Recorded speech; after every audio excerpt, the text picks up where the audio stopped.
El hilo de lo invisible. Crónicas del destino y las sombras. El universo no es solo lo que percibimos bajo la luz del sol. Existe una red invisible, un tejido de casualidades, advertencias y ecos que solo aquellos con el alma lo suficientemente abierta pueden llegar a vislumbrar. A veces, lo sobrenatural no se manifiesta con gritos, sino con la elegancia de un hombre de traje en un centro comercial, con el crujido de una mecedora en una mansión en ruinas, o con el peso muerto de una muñeca enterrada bajo un limonero. Estas son las crónicas de lo que yace tras el velo, el pacto del tiempo. La cita en el pasillo de cristal. El año 2002, en Argentina, transcurría con una extraña mezcla de cotidianidad y pesadez. En medio del bullicio de un centro comercial, donde el aire acondicionado intentaba inútilmente sofocar el calor del exterior y el olor a palomitas de maíz se mezclaba con el de los perfumes caros. Un hombre de avanzada edad, de espíritu jovial y paso pausado, caminaba junto a su esposa. Ella, con la mirada perdida en los escaparates brillantes, se detuvo a contemplar una prenda, mientras él, atraído por el brillo metálico de la ingeniería, se desvió apenas unos metros. En el centro del pasillo, un coche nuevo relucía bajo los focos halógenos, un premio de exhibición que capturaba la atención de los transeúntes. El abuelo, un entusiasta de los motores, se acercó a la ventanilla, apoyando las manos en el cristal para observar los detalles del interior. Fue en ese momento cuando el ambiente pareció cambiar.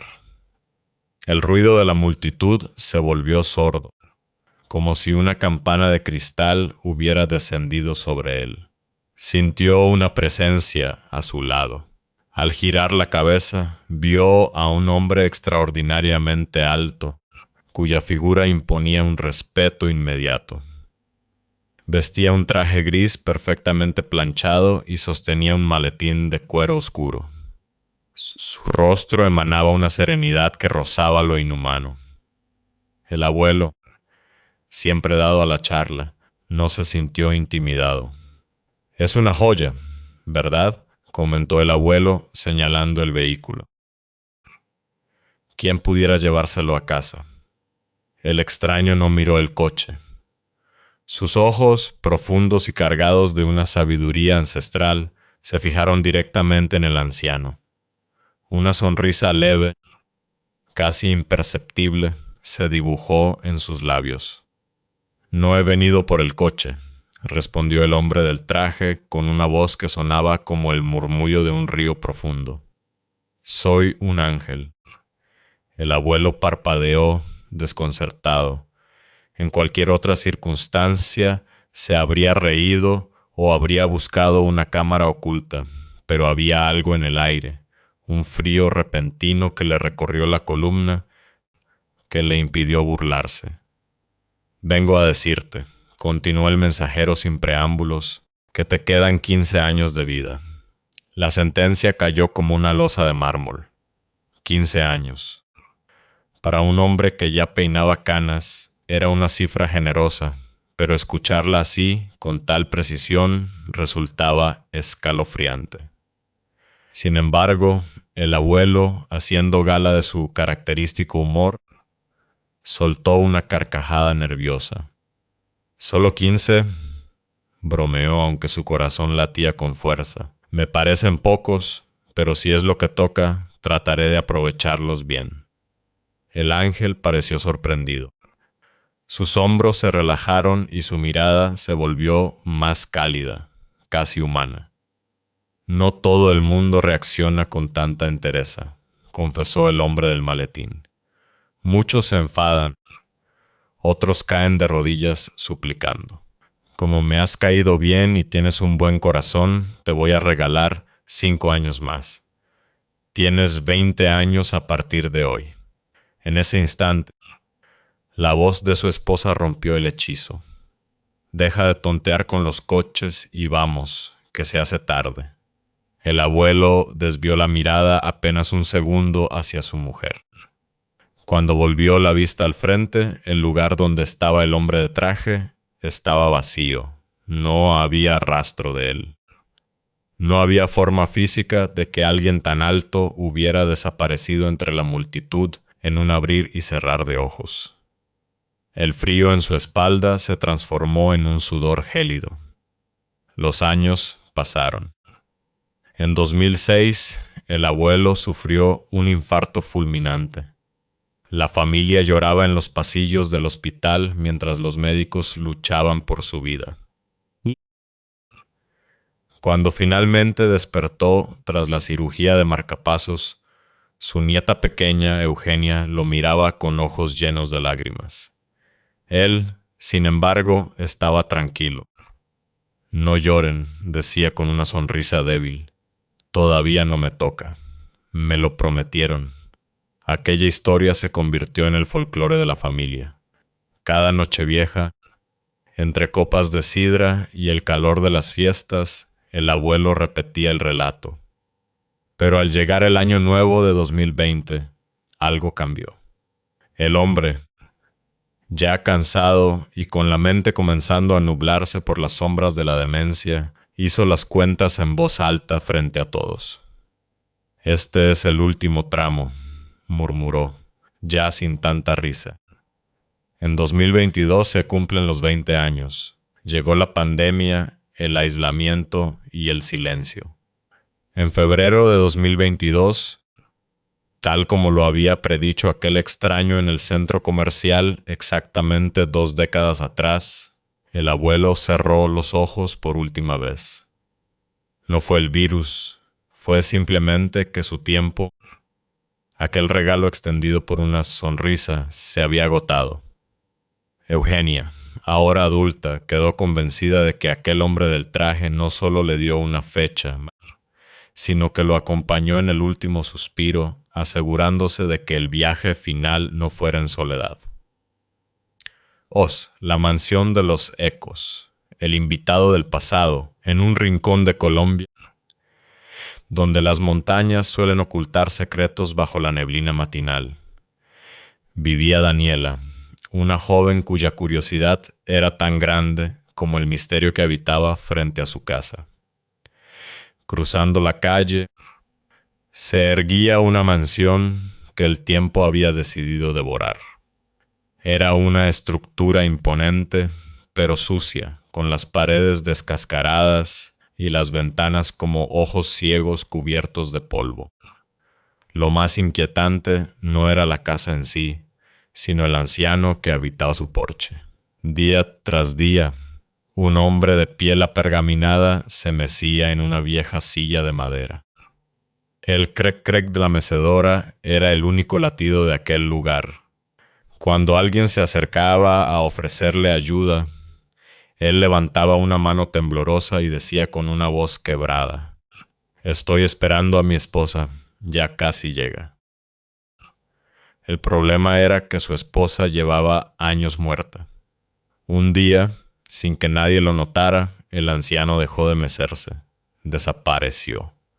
La casa quedó en un silencio sepulcral hasta que, meses después, el padre de Daniela llegó con noticias.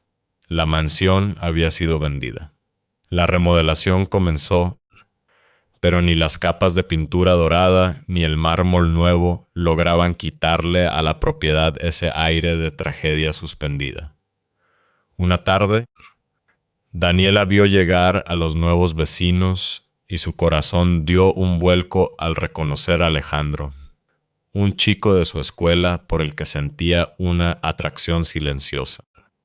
Impulsada por un valor que no sabía que tenía, Daniela decidió cruzar la calle para darles la bienvenida. Al acercarse a la puerta de entrada, una mole de madera tallada que parecía pertenecer a un siglo anterior. El mecanismo cedió sin que ella llegara a tocarlo.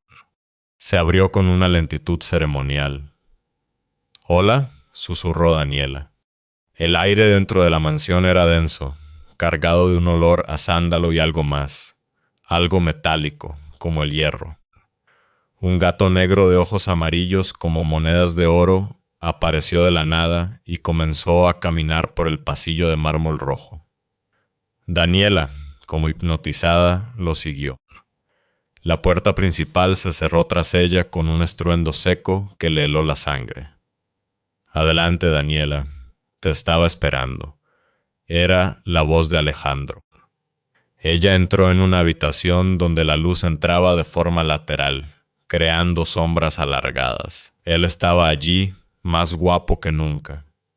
Se acercó y, tras un breve saludo, la envolvió en un abrazo que se sintió extrañamente frío.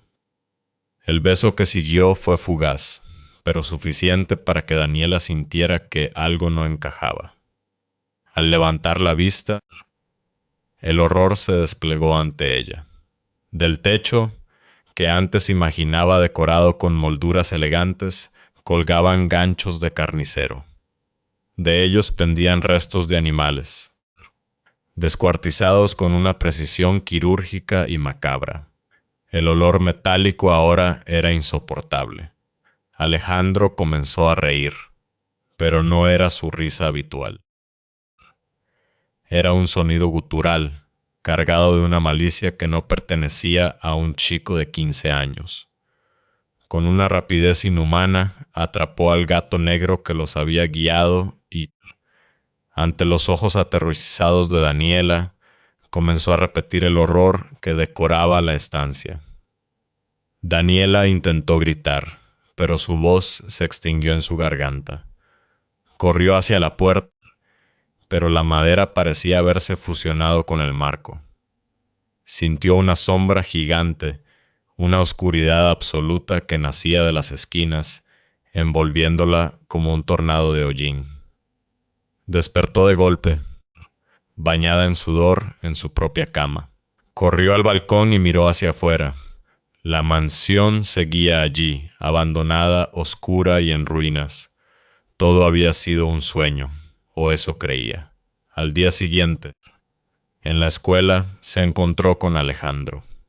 Él estaba allí, real y tangible. Sin embargo, Daniela no pudo sostenerle la mirada. Más tarde, incapaz de guardar el secreto, le confesó lo ocurrido. Alejandro palideció. Su expresión se tornó sombría y, con manos temblorosas, buscó algo en su teléfono. Mi familia sí fue dueña de esa mansión hace décadas, dijo con la voz baja. Y tengo un tío abuelo que era inestable. Le mostró una fotografía antigua. El hombre en la foto era idéntico a Alejandro, pero con una mirada vacía, gélida. Alejandro le contó la historia que su familia intentaba olvidar.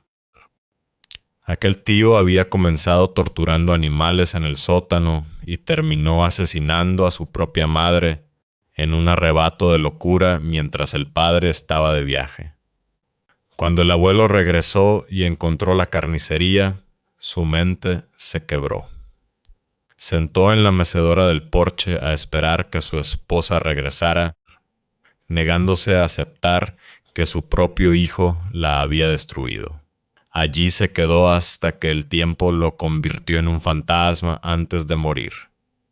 Daniela comprendió entonces que su alma había viajado a través de las grietas del tiempo, presenciando el eco del mal que había impregnado las paredes de mármol rojo. Semanas después, volvió a ver al anciano en sueños. Esta vez no tuvo miedo. Se acercó a él en el porche imaginario y le susurró al oído. Tu esposa te espera en el otro lado. Ya puedes irte. El anciano sonrió. Su figura se desvaneció como humo al viento y el eco de la mecedora cayó para siempre. La muñeca de trapo viejo. El sacrificio bajo el limonero Lucía siempre había sabido que su abuela no era una mujer común. Había en ella un silencio que pesaba, una mirada que parecía ver cosas que los demás ignoraban. Vivía en el campo, rodeada de tierra y ritos antiguos, pero un día de marzo apareció en la casa de la ciudad con una maleta pequeña y una caja envuelta en un pañuelo de seda negra. Esto no se abre hasta mañana, sentenció la anciana al entrar. Tiene que pasar la noche en esta casa para absorber lo que queda. Nadie se atrevió a replicar. La caja fue depositada en el centro de la mesa del comedor como un altar improvisado. Esa noche, el calor era asfixiante. Lucía dormía con el ventilador a máxima potencia, pero el zumbido de las aspas no fue suficiente para evitar que se despertara a las 2:47 de la madrugada. El ambiente estaba cargado, electrizante. Sintió la necesidad de beber agua. Al salir al pasillo, notó que la luz de la luna bañaba el comedor. La caja estaba allí, pero el pañuelo negro se había deslizado, revelando una rendija de madera. Al lado, una vela blanca que antes no estaba aparecía ahora consumida, apagada sin haber sido encendida por manos humanas. De pronto, un sonido rompió el silencio del pasillo. Un arrastre. Chic, chic, chic, como si alguien caminara descalzo, pero arrastrando los pies con un esfuerzo sobrehumano. Lucía se quedó paralizada. Los pasos se detuvieron justo frente a la puerta de su habitación. Toc. Un solo golpe, suave, sutil, pero cargado de una intención vibrante. No era el golpe de un nudillo, sino el impacto de algo blando contra la madera. Lucía se escondió bajo las sábanas, rezando un rosario mental hasta que la primera luz del alba se filtró por las cortinas. Al bajar a la cocina, encontró a su abuela ya despierta. La caja estaba abierta. Dentro yacía una figura que hizo que a Lucía se le revolviera el estómago. Era una muñeca de trapo, pero no una de juguete. Estaba hecha de telas viejas, amarillentas por el tiempo y la humedad. Tenía botones negros y desiguales por ojos y un hilo rojo que le envolvía el torso con una fuerza que parecía estrangularla. Del cuello le colgaba una pequeña cruz de madera astillada. «Es de una mujer del pueblo», dijo la abuela sin mirar a su nieta. La muñeca empezó a moverse en su casa. Trajo sombras. «He venido a terminar con esto aquí». La anciana tomó una pala y salió al patio. Bajo el limonero, cuya sombra siempre había sido el lugar favorito de Lucía para leer, la abuela cavó un hoyo profundo. Envolvió la muñeca de nuevo en el hilo rojo, haciendo nudos complicados mientras susurraba palabras en un dialecto que Lucía no reconoció. «Esta casa estará en paz», declaró la abuela al terminar, limpiándose las manos manchadas de tierra. «Pero el precio del silencio es la vigilancia». La abuela regresó al campo al día siguiente. 2 semanas después, la noticia llegó como un golpe de hacha. La anciana había fallecido en su cama de causas naturales. Cuando Lucía preguntó la hora exacta del deceso, el corazón se le detuvo. Las 2:47 de la mañana. Desde entonces, el jardín de la casa ya no se siente igual. Lucía sueña a menudo con el limonero. En sus pesadillas, la tierra se remueve sola y unos dedos de trapo viejo intentan abrirse paso hacia la superficie. A veces, al pasar junto al árbol en el crepúsculo, siente que el hilo rojo de la herencia de su abuela se está enredando en sus propios pies, recordándole que hay secretos que no se entierran para siempre, sino que simplemente esperan a que alguien más tome la pala. El velo sigue siendo fino y las historias de quienes se han ido no son más que el prólogo de lo que todavía acecha en la oscuridad.